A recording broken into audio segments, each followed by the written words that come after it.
嗱 UPCC 嘅第一個 U 咧就係講緊 understanding plagiarism， 咩叫做抄襲，乜嘢唔係？嗱，我想你望一望呢個啦，呢個係 plagiarism 嘅定義嚇。嗱，嗰個雜誌咧簡單嚟講就係話咧 plagiarism 係等同偷偷嘢，即係點為之偷咧？嗱，即係如果你係將啲嘅文章，譬如喺即係將某啲嘢咧，好似文章啊、圖畫之類乜都好，你係將揾翻嚟嘅，唔係你嘅，揾翻嚟嘅，然後放喺你功課嗰度你又唔講出處喎，咁你老師收到嘅時候就睇到，哇乜人陳大文寫得咁好嘅跟住俾高分你嗱咁咪即係等同偷啦，係咪所以嗰個就係講咁嘅嘢啦。嗱，我想問呢度有冇問題？即係譬如假設，如果你將呢個圖就咁樣放咗喺你嘅 group project 呢個圖假設你嘅研究嘅 topic 就係 plagiarism， 有冇問題？即係要咁樣得唔得㗎？唔得喎，點解爭乜嘢？係要引出處啊嘛，係啦。所以舊年同學呢個 group project 佢哋有冇咩問題啊？佢真係咁喎做呢一版，冇其他嘢㗎咯，有冇問題啊？舊年3年班嘅同學有冇問題啊？邊個話冇問題嘅舉手？邊個話有問題嘅舉手？唔敢得罪你哋。呢個係有問題㗎，唔得㗎。因為咧，佢呢個圖咧係喺網上唔知邊度抄翻嚟㗎，佢要引明出處㗎嘛。就算網上咧佢有啲嘅 source 咧，佢話俾你聽你可以抄嘅即係你可以係copy paste 嘅，但係就算係咁，你都要話俾人聽，你喺嗰度抄出嚟㗎嘛你唔註明出處，即係話呢個係你自己影㗎咯，自己 create 嘅，咁就都係偷㗎，唔得㗎好啦咁咧我就幾年前咧喺香港做咗研究，咁我就係研究中一同埋中二，唔係呢間學校，係另一間好勁嘅學校。呢時候你哋唔勁，分分鐘咧可能勁過你哋添嘅，如果純粹係計呢個公開試嘅成績好啦。咁我哋研究佢哋中一、中二嗰啲嘅 liberal study group project work 有幾多 percent 呢啲嘅 project 咧係有 plagiarism 嘅成分？一陣間我要你估㗎咁我係根據咩去衡量佢有冇抄襲咧？咁我就定咗呢個嘅 framework 出嚟嘅，即係譬如最嚴重咧就係佢抄咧40個字或以上，成段嘢40個字或以上抄，我就定佢為最嚴重。none 嘅就即係冇啦 ，minor 就係抄。一個 block of text 少過40字擠出嚟咁啦。好啦，我根據咁嘅定義嚟去逐篇同學佢哋嗰啲嘅 liberal study 嘅 project 去 assess 有冇 plagiarism。好啦，咁我一問你咯喎，我俾4個答案你揀。一個答案咧就係咧，佢哋抄襲咧係低過20% 嘅，即係應該話低過20% 嘅 groups 咧係有抄襲。第二個答案咧係低過40%，第三係低過60%。第4咧係低過80% 有抄襲。咁等大家估咯喎。好啦，你認為咧呢間咁勁嘅學校咧，中一、中二同學佢哋嘅 liberal study group project 嘅抄襲percentage of 佢 project 有抄襲係低過20% 嘅舉手？冇啊 ，OK， 低過40%嘅舉手。開始有咯，不過都係唔係好敢舉嚇。我低過60% 嘅多啲咯喎 ，OK， 好。低過80% 嘅請舉手。OK， 你認為高過80% 嘅請舉手。冇人舉，有人舉喎，俾啲掌聲佢有冇啊？86%。serious 嘅佔咗1/4 ，moderate 嘅超過一半咁你話冇講錯啊？即係呢間學校公開試成績仲好過你哋竟然86% 係抄嘅即係起碼有抄嘅成分嘅。即係咧，其實就我最初都嚇一嚇，唔係啊嘛即係呢啲嘢唔係咁難啫其實真係唔係咁難嘅但係咧唔難得嚟咧，又係一套學問要學嘅，你唔學真係唔成嘅咁我想差遠少少講如果你有留意呢個國際新聞嘅咧，呢3年啦，你會留意到德國咧有3個嘅部長級好高㗎啦再上一級就係做呢個首相㗎啦。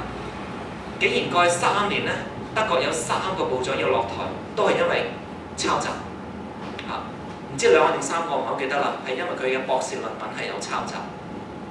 嗱，即係你話難又得，話易又得，總之呢方面一定要識，唔識嘅話，你將來做部長都冇得做嚇。好啦，咁點解呢間咁勁嘅中學咁多學生會抄襲嘅咧？咁樣嚇即係我後來去諗咧，我就咁諗，我就會相信因為咧同學，即係佢喺小學嘅時候嗰種學習嘅態度咧、方式啦，或者話唔好話態度，通常都係將啲嘢背咗佢，然後喺測驗考試背翻出嚟嚇。咁一做 project 嘅時候，佢慣咗啦嘛，咁佢咪又喺邊度網上抄啲嘢，咪放落去，即係等同呢個考試背咗啲嘢記翻出嚟，咁佢覺得好似冇乜問題啊咁。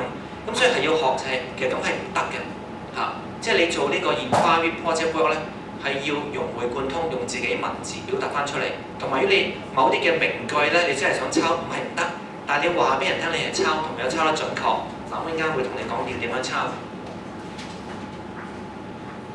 好啦，嗱咁先講呢個 UPCC 嘅 framework 先。U 咧頭先講過啦，係代表乜嘢啊 ？U 係代表咩 ？Understanding plagiarism，OK？跟住 P 啦 ，P 咧就係咧 paraphrasing， 頭先都講過啦，用自己文字去表達翻你睇咗嗰啲 source 嘅 idea 出嚟。咁 paraphrase 其實仲有兩個相關嘅概念 ，synthesizing 同埋 summarizing。summarizing 就綴寫啦，小學開始學啦。synthesizing 就即係話咧，譬如你睇咗2、3篇嘅文章，譬如報章啊，其實佢講嘅嘢都係近似嘅，咁你就用你嘅文字咧去將佢 synthesize 綜合咁為之 synthesizing。代後你嘅語文科老師會俾你一個詳盡嘅講解嘅。第三個啦 ，UPC 嘅 C 啦 ，C 就要 cite， 要 cite things properly 咁所以你係可以抄，但你話俾人聽你係抄嘅，咁就為之係 cite things properly。我一會講。最後嘅 C 咧就係 check for originality， 咁即係話咧你嘅 group project work 咧，你就唔好就咁同埋班同學仔一齊做，然後就交咁就算，就唔好咁。咁你應該久唔久要 check 下，睇下到底係當中有冇呢個係抄襲嘅成分啦。點解要咁咧？因為個問題可能你冇抄啊，但係你嘅 group 未有抄啊嘛。咁可能你明，可能佢唔明啊嘛，所以點解即係都要係做呢個嘅 checking 就咁解啦。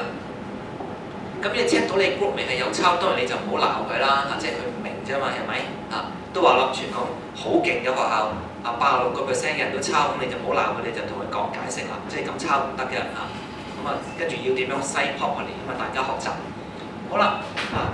關乎係點樣去認識咩叫做 plagiarism 咧？呢個學問其實係唔簡單㗎。咁亦因為唔簡單緣故咧，就港大咧，我嘅同事咧 David Gardner 咧，佢若干年前就整咗個 document 放咗上網嘅。我呢個嘅呢個有個 URL 啦，我呢個 PowerPoint 會係 make it available to you 嘅，咁你待可以詳細研究，唔係好長呢個 document 20頁啦。你可以詳盡去睇一睇啦。佢呢度咧就講到就係話咧，你係可以抄㗎啦。佢呢段咧成段都係抄嘅，即係好似你哋之前功課咁照抄咧，係照抄可以，但係咧佢有做啲嘢係你哋以前冇做嘅，就咩咧？佢話俾你聽，佢咧係喺阿 Gardner 嗰度抄出嚟，係年份同埋邊一版你咁樣註明咧，咁就係可以抄嘅。但係當然你啲 group project 又唔可以段段都係抄㗎。段段都係抄，即係你冇自己嘅見解又唔得㗎嘛。所以你頭先就係話咧，你需要識咩？需要識 paraphrasing， 需要識得咧用自己嘅文字去表達翻同樣嘅 idea 出嚟。即係你整個 project 咧，有少部分可以抄大部分咧你應該係融會貫通咗之後咧，就 paraphrase 或者係 synthesizing 或者 summarize 跟住篩翻個 source 咁咧就 perfect 啦，100分啦。咁我詳細我冇時間同你講，你可以代後去睇下呢一篇 20 pages 嘅 document， 你睇得明㗎啦睇唔明你 Google Translate 咪得咯，係嘛？好啦U 同埋 P 講咗個咯喎，跟住一講係 C 就 citation。咁 citation 可以點樣幫到大家咧？咁頭先我咪俾你睇呢個係3A 班，舊年3A 班同3C 班佢哋舊年係點樣篩嘢嘅？舊年3A 班嗰一組咧，佢就唔俾個 article 嘅名；3C 班做得好啲咧，提供埋個 URL。但如果你俾我評分咧，就兩者我都唔會俾佢合格。3A 班咧，我會俾佢肥佬就3C 班咧，或者我俾佢50分啦。咁爭啲乜咧咁啦？咁我就呢度想同你舉個例啦。其實好易嘅咋，即係如果你想係攞高分，即係點樣去 cite things properly 攞高分，嗱我即係講你聽好易嘅咋。嗱你只要用呢個嘅係叫做 citation machine 唔使錢嘅網上有得用㗎你打呢條 link 其實你喺我 PowerPoint 撳已經過到去啦。咁撳過到去咧，佢就有個 template 出咗嚟，咁你就係搬字過紙譬如咧頭先我哋有篇文咪講話電子遊戲危害不淺嘅嗰就 article title， 咁你 copy paste 落去，跟住作者 copy paste， 然後係咩嘅newspaper 嘅名抄落去年份等等抄晒之後點抄晒之後撳個掣咁樣係 generate citation， 咁咧佢就會 generate 咗個好靚仔嘅 citation 俾大家㗎啦。雖然呢一個咧都唔係 perfect， 因為呢個咧佢係因為我哋呢篇係中文啦，咁呢個 software 字咗係英文咧，咁有時佢執得唔係咁靚咁但係基本上你望我頭呢個咧都比頭先同學3A 同埋3C 嗰啲嘅 citation 呢個靚仔好多啦，係咪？好多呢個起碼我都俾你95分㗎啦。呢個好易做嘅啫，你 copy paste 啫嘛所以記得一定用呢啲嘅citation machine 呢類咁樣嘅 tool 去幫你去點樣去 properly 去 generate 一個 proper 嘅reference 擺喺呢個你嘅 project 嘅尾嗰度。咁但係當然仲有一樣就係你喺你嘅 reference 嗰度咧，同埋當你去喺你嘅內文討論到嗰樣嘢嘅時候咧，都有好似頭先Gartner咁樣，即係你話俾人聽你呢個 idea 咧唔係你自己㗎，係Gartner或者邊個張五常係邊一年嗰度係抄出嚟嘅咁樣即係如果係 direct code 咧就要提供埋個 page number，direct code 就唔使咁樣呢代你需要自己睇，我講唔晒咁多㗎好啦最後一個 UPC 最後一個就係 checking for originality。咁呢個點做咧同樣喺網上有呢個嘅 tool 叫做 Small SEO Tool， 咁你一撳咁咧就去咗嗰個嘅 tool 㗎啦。咁去咗嗰個 tool 之後點咧？咁咧你就可以係將你成個 project 咧，我會建議你咧就由第一版，即係當然你都逐段嘅，即係你可以做得順 check 一次，跟住呢個嘅係literature review check 一次，咁都好快啫其實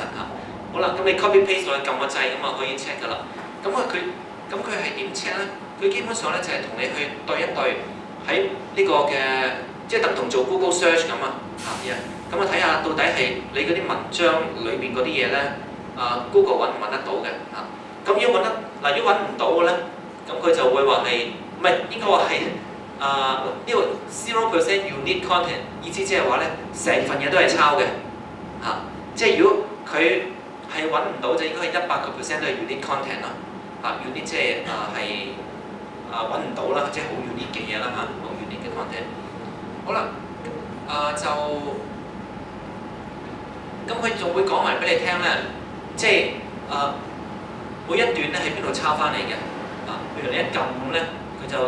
彈咗你 Google 喺嗰度抄翻嚟嘅咁樣咁記得唔好捉住你個同學仔傲去鬧佢喎係同佢講啦，咁唔得嘅，我哋要學點樣去cite things properly 一陣間我哋學咧去 paraphrase OK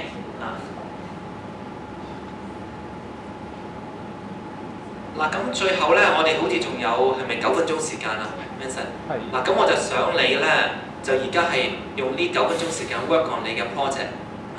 就係你可唔可以分翻組即刻分翻組，